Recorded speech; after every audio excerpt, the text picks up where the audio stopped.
السلام علیکم دوستو، welcome to the horror story channel جنات کی دنیا۔ امید کرتا ہوں آپ سب خیریت سے ہوں گے۔ دوستو، آج کے ماڈرن دور میں خواتین کے لیے پردہ تو جیسے اندھے کا خواب بن کے رہ گیا ہے، مگر کیا آپ جانتے ہیں یہ بے پردگی اگر آپ کو کسی نامحرم انسان کی نظروں سے تو بچا لے گی، لیکن پھر بھی آپ کسی ایسی مخلوق کی نظر میں آ سکتے ہیں جن کو ہم نہیں دیکھ سکتے، لیکن وہ ہمیں دیکھ سکتے ہیں۔ جی ہاں، ابھی جو سٹوری میں آپ کو سنانے جا رہا ہوں، اس میں کچھ ایسا ہی ہوا صبا کے ساتھ۔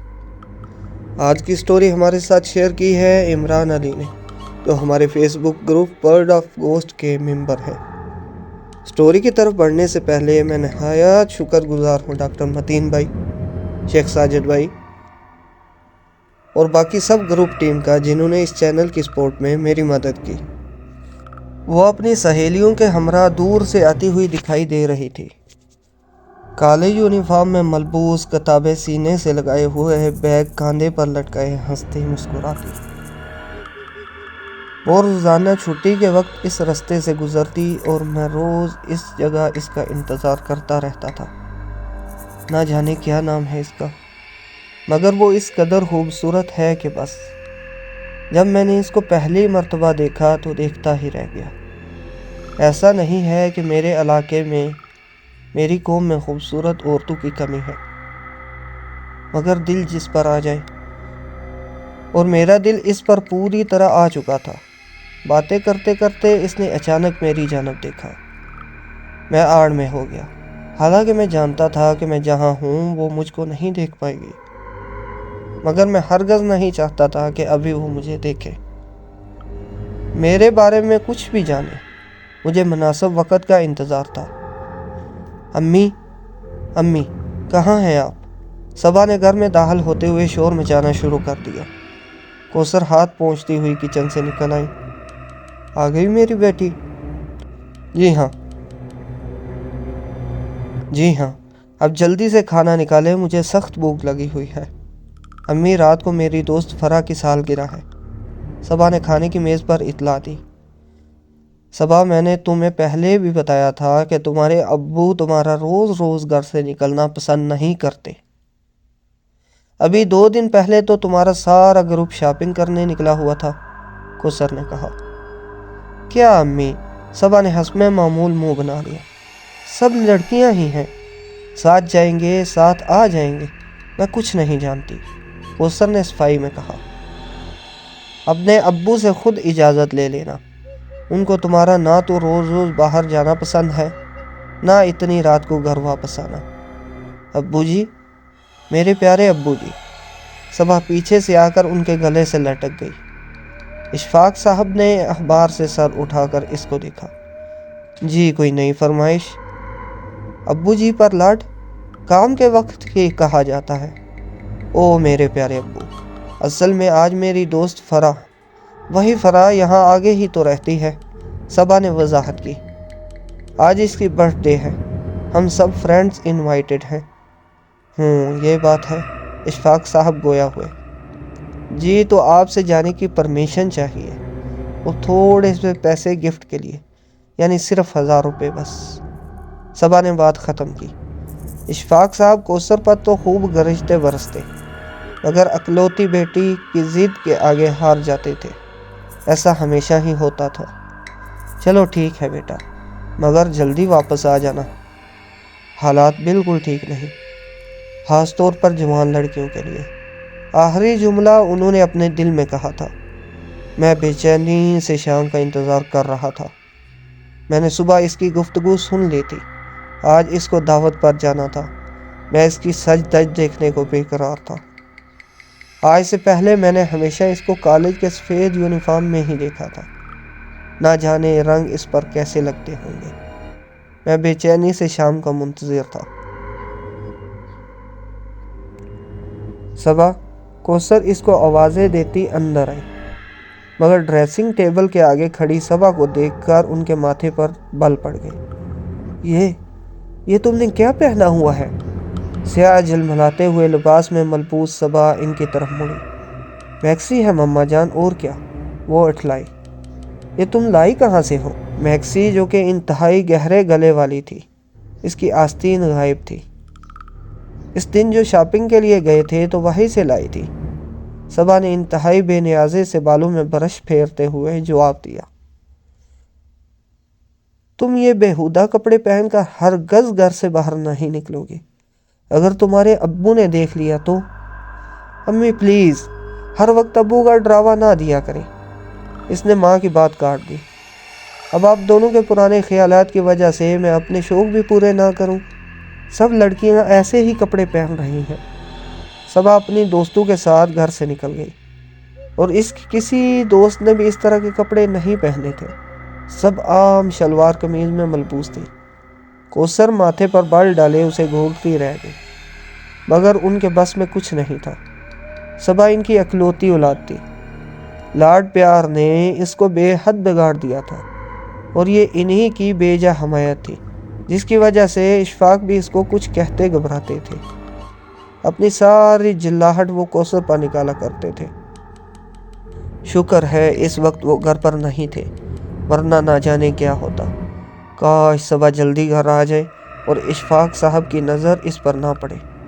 جلدی جلدی سے وہ کپڑے بدل لے، انہوں نے دل میں دعا کی۔ کوثر کی دعا آج قبول نہ ہوئی۔ صبا نہ صرف بہت دیر سے لوٹی بلکہ دروازہ بھی اشفاق صاحب نے ہی کھولا۔ صبا کو دیکھ کر مارے رنج کے وہ کچھ بول ہی نہ سکے۔ صبا کو تو کوئی لحاظ ہی نہیں تھا۔ ابو جانی سوری میں لیٹ ہو گئی بول کر وہ اٹلاتی ہوئی کمرے میں چلی گئی۔ کوثر دل میں ڈر رہی تھی کہ نہ جانے کتنی جھاڑ پڑنے والی ہے، مگر خلاف توقع اشفاق صاحب بالکل خاموش تھے۔ کوثر، جتنی جلدی ہو سکے صبا کے لیے کوئی رشتہ تلاش کرو، صبح ناشتے کے دوران انہوں نے کہا۔ جی میں جلد از جلد اس کے فرض سے سبق دوش ہونا چاہتا ہوں۔ وہ تو اپنی بات کہہ کر آفس روانہ ہو گئی، مگر کوثر دیر تک سوچتی رہی۔ ایسا نہیں تھا کہ حسین و کم عمر صبا کے لیے رشتوں کی کمی تھی، مگر وہ مڈل کلاس تھی۔ صبا جتنی حسین سے اس سے کہیں اونچے اس کے خیالات تھے۔ وہ اکثر اوقات ماں کو بتاتی رہتی تھی کہ وہ بہت امیر، پڑھے لکھے اور بے حد ہینڈسم لڑکے سے شادی کرے گی، اور اگر لڑکے میں ان میں سے کوئی بھی ایک خوبی بھی کم ہوئی تو پھر وہ ہرگز حامی نہیں بھرے گی۔ کوثر جانتی تھی کہ صبا ایسی ہی ہے، بے حد ضدی اور ہٹ درم۔ وہ آرام سے اپنے باپ کے سامنے بھی ڈٹ کر کھڑی ہو سکتی تھی۔ کیا ہوگا، کیسے ہوگا، کہاں سے آئے گا ایسا مکمل رشتہ؟ مختلف سوالوں نے اسے گھیر لیا۔ جب سے صبا کو اس دن تیار سیاہ لباس میں جھلملاتے دیکھا تھا، میرا دل قابو میں نہیں تھا۔ میں نے اپنے گھر والوں سے اس کے لیے بات کی۔ ہمارے ہاں باہر رشتے نہیں کیے جاتے تھے، مگر میری ضد، میری محبت کے آگے سب ہار گئے اور مجھے اجازت دے دی۔ اب میں شدت سے اس وقت کا انتظار کر رہا تھا جب میں اپنی محبت کو اصل میں پا لوں گا اور اسے حاصل کر لوں۔ صبا، دروازے کو دھاڑ سے کھول کر کوثر اندر داخل ہوئی۔ تم کو کوئی احساس ہے؟ اوف، کیا ہے امی، کیا پرابلم ہو گئی؟ وہ بدتمیزی سے گویا ہوئی۔ پرابلم؟ تم کو نہیں پتا تمہارے ابو کی طبیعت کتنی خراب ہے، اور یہ دونوں وقت مل رہے ہیں، مغرب کی اذانیں ہو رہی ہیں، تم نے کتنی تیز گانے لگائے ہوئے ہیں۔ اوف امی، ابو کو بخار ہی تو ہے، ٹھیک ہو جائے گا، اس نے بے نیازی دکھائی۔ اور یہ آج آپ کو ملانی بننے کا خیال کیوں آ گیا؟ صبا، کوثر کچھ بول ہی نہ سکے۔ تم کس قدر بدتمیز ہو گئی ہو۔ ہمیں پلیز بور نہ کریں، جائیں ابو کے پاس جا کر بیٹھیں، وہ بیمار ہے۔ بقول آپ کے آخری جملہ صبا نے آہستہ سے کہا، مگر کوثر نے سن لیا۔ خدا ہی تمہیں ہدایت دے۔ کوثر کمرے سے نکل آئی۔ صبا نے میوزک آہستہ نہیں کیا۔ یہ کیا ہے؟ کوثر کچھ بول ہی نہ سکی۔ گہری سرخ ساڑی میں ملبوس صبا بال کھولے، سرخ لپسٹک لگائے پری لگ رہی تھی۔ کیسی لگ رہی ہوں؟ اس نے داد چاہی۔ واہیات، انہوں نے جل کر کہا۔ سارا خاندان وہاں جمع ہوگا، کیا کہیں گے سب؟ ہمارا ایسا ماحول، اور پھر اس طرح سارا پیٹ نظر آ رہا ہے۔ مجھے کسی کی پرواہ نہیں ہے، صبا نے ٹھنگ کر کہا۔ اگر ساڑی نہیں باندھنے دیں گے تو میں جاؤں گی ہی نہیں۔ نہ جاؤ، زیادہ بہتر ہے۔ کوثر نے جھل کر کہا۔ اس خلیے میں تمہیں لے جا کر باتیں سننے سے بہتر ہے کہ تم گھر پر ہی رہو۔ تمہارے ابو تو میری جان ہی نکال لیں گے، پہلے ہی وہ تمہاری حرکتوں پر کڑتے رہتے ہیں۔ امی ایک بات کہوں، مجھے لگنے لگا ہے آپ مجھ سے جلتی ہیں۔ میں اس قدر حسین، لمبی گوری، ہر کوئی کہنے لگا ہے کہ میں آپ دونوں کی اولاد لگتی ہی نہیں، جبھی آپ بہانے سے مجھ کو تیار ہونے سے روکنے لگی ہیں۔ صبا مذاق ہرگز نہیں کر رہی تھی۔ کوثر آنکھیں پھاڑے اس کو دیکھتی رہ گئی۔ ان سے کوئی جواب تک نہ بڑھ پڑا۔ صبا اس حد پر آ چکی تھی، ان کو اندازہ نہیں تھا کہ اپنے شدید حسن کے احساس نے اس کو جیسے اندھا ہی کر دیا تھا۔ کوثر اور اشفاق اس دن واقعے میں صبا کو گھر پر چھوڑ گئے۔ کوثر نے اس سے بات تک نہ کی، بس آہستگی سے دروازہ بند کرنے کا کہہ دیا۔ صبا جیسے غصے میں آگ بگولا ہو رہی تھی۔ اس کے خوبصورت رخسار اس کی ساڑی کے ہم رنگ ہو رہے تھے۔ خاندان کی اس شادی کا وہ کب سے انتظار کر رہی تھی۔ آخر ایسا کیوں ہے کہ ان کپڑوں میں، آخر ایسا کیا ہے ان کپڑوں میں؟ ٹی وی پر، فلموں میں تو ساری لڑکیاں اس طرح کے کپڑے پہنتی ہیں، ان کی مائیں تو ان کو کچھ نہیں کہتی۔ امی سچ میں مجھ سے جلنے لگی ہیں۔ کم عمر دماغ کی رسائی بس یہیں تک تھی۔ وہ پیر پٹکتے ہوئے آئینے کے سامنے آ کھڑی ہوئی۔ اپنے عکس پر نظر پڑتے ہی جیسے اس کا سارا غصہ ہوا ہو گیا۔ لال سرخ ساڑی جس میں سے آدھا پیٹ چمک رہا تھا، کالے گھنے بال شانوں پر بکھرے ہوئے تھے، گہری سرخ لپسٹک اس سے اپنے ہی اوپر سے نظر نہ ہٹائی گئی۔ امی ابو کو تو رات دیر ہو جائے گی آتے آتے۔ وہ سوچنے لگی، کیا کروں؟ چلو فرح کی طرف چلتی ہوں۔ آخر اتنی محنت سے تیار ہوئی ہوں کہ کسی سے تو داد وصول کروں۔ ڈھیر سارا پرفیوم اپنے اوپر اسپرے کر کے وہ اسی خلیے میں باہر نکل آئی۔ میری سانسوں نے کسی تیز ترین خوشبو کو محسوس کر لیا اور میری آنکھیں پوری کھل گئی۔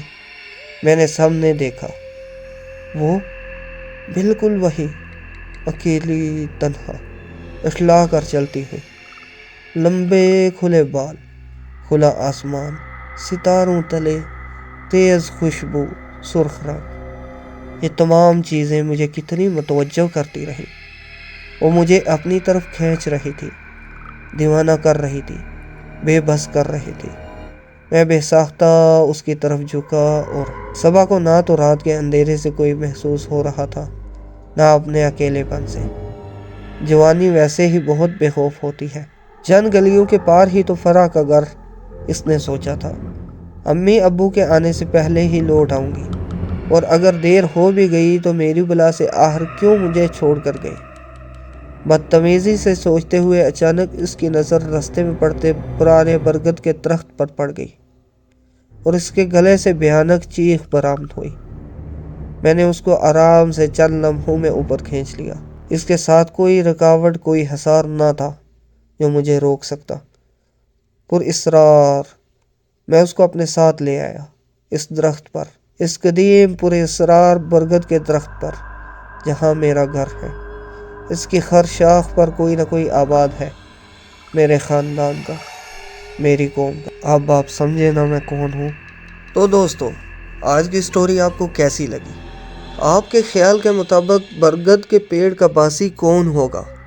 کمنٹ باکس میں مجھے ضرور بتائیے گا۔ اگر آپ بھی ہماری ٹیم کا حصہ بننا چاہتے ہیں اور چاہتے ہیں کہ اگلی سٹوری آپ کی شیئر ہو، تو ڈسکرپشن میں دیے گئے واٹس ایپ نمبر پر اپنی سٹوری شیئر کریں، یا جنات کی دنیا فیس بک گروپ میں اپنی سٹوری شیئر کر کے ہمیں مینشن کریں۔ تب تک کے لیے مجھے اجازت دیں۔